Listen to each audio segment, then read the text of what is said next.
Hi! Welcome to village city cooking. ఈ ఛానల్‌ని ఆదరించిన ప్రతి ఒక్కరికి మా హృదయపూర్వక నమస్కారములు.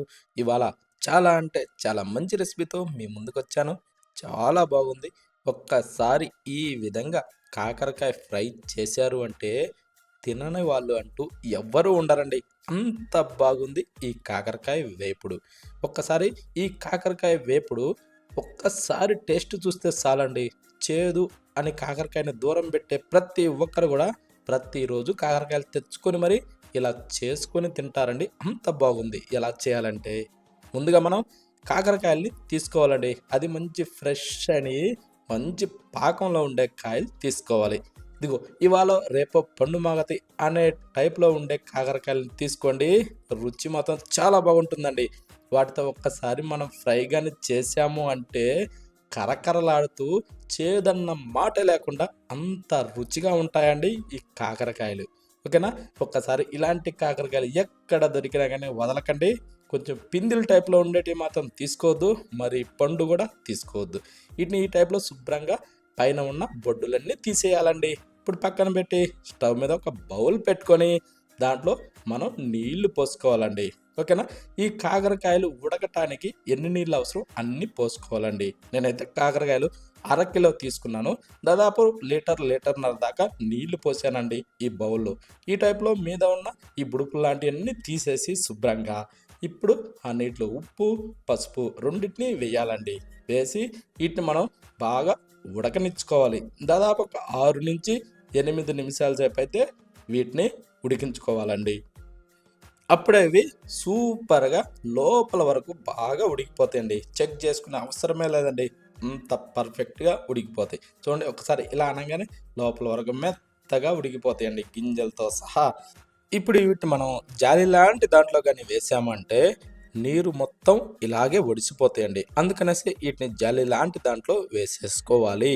ఈ జాలి దాంట్లో వేస్తే ఏందంటే నీళ్ళు మొత్తం ఫ్రెష్‌గా ఆరిపోయి కరకరలాడుతూ చాలా బాగుంటాయండి. ఓకేనా?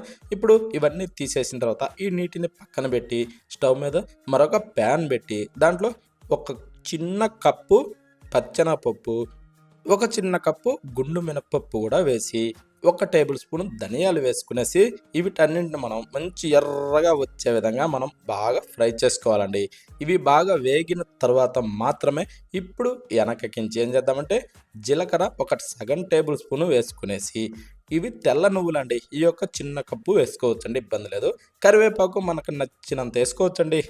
ఎండుమిరపకాయలు ఒక 10 దాకా వేసుకునేసి ఇప్పుడు ఇవన్నింటిని మంచి ఎరడాలుగా వేగనిచ్చుకోవాలండి.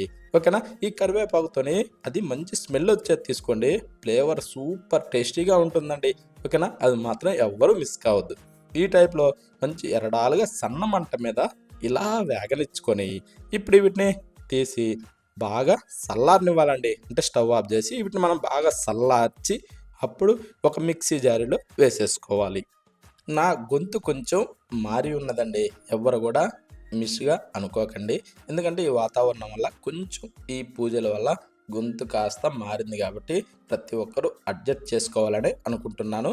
ఓకేనా? ప్రతి ఒక్కరు అర్థం చేసుకోండి. ఇప్పుడు అదే మిక్సీ జార్‌లో వెల్లుల్లిగడ్డ ఒకదాన్ని వేసుకునేసి, రుచికి సరిపడా సాల్ట్ వేసుకునేసి, దాన్ని ఇప్పుడు మెత్తగా మనం పొడి గొట్టుకోవాలండి. ఓకేనా? ఈ టైపు పొడి వస్తే సరిపోతుంది. ఈ గొంతు కారణంగానే వీడియోస్ కూడా కొంచెం లేట్ అవుతున్నాయి.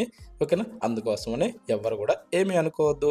ఇప్పుడు ఈ పొడిని పక్కన పెట్టేసి మనం ఇందాక ఉడికించుకున్న ఈ కాకరకాయలు ఏవైతే ఉన్నాయో ఆ కాకరకాయలో మధ్యలో ఇలా పొట్ట భాగంలో ఘాటు పెట్టుకోవాలండి. పూర్తిగా ఈ కొస నుంచి ఆ కొసకు మాత్రం ఘాటు పెట్టొద్దు. మధ్యలో మాత్రమే ఇలా ఘాటు పెట్టుకోవాలి. ఎందుకంటే మనం చేత్తోని దాంట్లో ఇవి పెట్టేటప్పుడుమో మనకి ఎంతవరకైతే సైజు సరిపోద్దో అంత మందమే ఘాటు పెట్టుకోవాలండి. ఈ గింజలు అన్నది లోపలి ఎవరైనా సరే కొంచెం ఇష్టం లేని వాళ్ళు మాత్రం తీసేసుకోవచ్చు. కానీ ఇష్టం ఉండేటోళ్ళు మాత్రం గింజలు ఉంచుకోండండి. కరకరలాడుతూ ఈ ఫ్రై భలేగా ఉంటుందండి. అందుకోసమనే దీంట్లో వరకు గింజలు ఉంచుకుంటేనే దీనికి టేస్ట్ చాలా బాగుంటుంది. ఓకేనా? ఈ టైప్‌లో ఈ పొడిని మొత్తం కాకరకాయలో ఇలా పెట్టి రెడీ చేసుకోవాలండి. ఇందాక మనం గ్రైండ్ చేసిన దాన్ని. ఓకేనా? ఇప్పుడు స్టవ్ మీద ఒక ప్యాన్ అయితే పెట్టుకొని దాంట్లో ఒక 3 టేబుల్ స్పూన్లు లేదా 4 వరకు ఆయిల్ వేసుకోవాలండి. ఎందుకంటే మనం ఈ కాకరకాయలని మంచి డీప్ ఫ్రై చేయాలి కాబట్టి. అందుకోసమని నూనె కొంచెం ఉంచుకునేసి ఈ కాకరకాయలు రెడీ చేసిన వాటన్నింటినీ ఈ ఆయిల్ అయితే పెట్టేసుకోవాలండి. అది నూనె బాగా వేగిన తర్వాత కాకుండా కొంచెం వేడెక్కిన తర్వాత ఆ టైప్‌లో పెట్టుకోండి. మనం చేత్తో పెట్టుకునేటప్పుడు కూడా కొంచెం నూనె వేడి ఎక్కువ చేతికి తగలకుండా ఉంటుందండి. ఇప్పుడు మూత పెట్టి ఈ టైప్‌లో ఒక సైడ్ వేగనిచ్చి ఆ తర్వాత ఇలా తిరగేసుకుంటూ మనం బాగా ఫ్రై చేసుకోవాలి. అదే విధంగా ఈ కాకరకాయలు మొత్తం కూడా మంచి డీప్ ఫ్రై అయ్యేంత వరకు మనం ఈ టైప్‌లోనే అలా తిరగేసుకుంటూనే బాగా ఫ్రై చేసుకోవాలండి. ఇలా తిరగేసుకోవాలి. మళ్ళా మూత పెట్టి మళ్ళా ఫ్రై చేసుకుంటూ ఈ టైప్‌లో మనం బాగా డీప్ ఫ్రై చేసుకోవాలండి. అప్పటికే కాకరకాయ ఏందంటే ఒక సైడు బాగా కాలి, ఇంకొక సైడు కొంచెం పచ్చిగా లేకుండా కాకరకాయ రౌండ్ షేప్ మొత్తం గూడా ఇలా సూపర్‌గా ఫ్రై అయిపోద్దండి. అందుకోసం అనేసి మధ్య మధ్యలో మూత తీసుకుంటూ, ఇలా తిరగేసుకుంటూ, ఇలా కలుపుకుంటూ ఫ్రై చేసుకొని ఇప్పుడు గ్రైండ్ చేసిన ఈ కారం పొడి దీంట్లో సల్లుకోవాలండి. ఓకేనా? అంటే ఇందాక మనం కరివేపాకు కారం చేసి కాకరకాయల్లో పెట్టాము కదండీ! పెట్టంగా మిగిలిన కారం పొడండి అది. ఓకేనా? దాన్ని చల్లి సన్న మంట మీద మరి కొద్దిసేపు అలా వేగనిచ్చుకునేసి ఇప్పుడు ఈ టైప్‌లో వచ్చిన తర్వాత వేడి వేడిగా సర్వ్ చేసుకొని దేనిలోకైనా సరే తిని చూడండి. టేస్ట్ అద్భుతమండి. ఇంకా ఉట్టిదే ఈ కాయ తీసుకునేసి అన్నంలోకి గాకుండా వేరే దేంట్లోకి గాకుండా గూడా అలా కూర్చొని తినండి. ఎంత అద్భుతంగా ఉందంటే అంత అద్భుతంగా ఉందండి. చేదన్న మాటే ఉండదు. అంత రుచిగా ఉందండి. ఇంకా ప్రతి ఒక్క కర్రీ ఏదన్నా చేయండండి.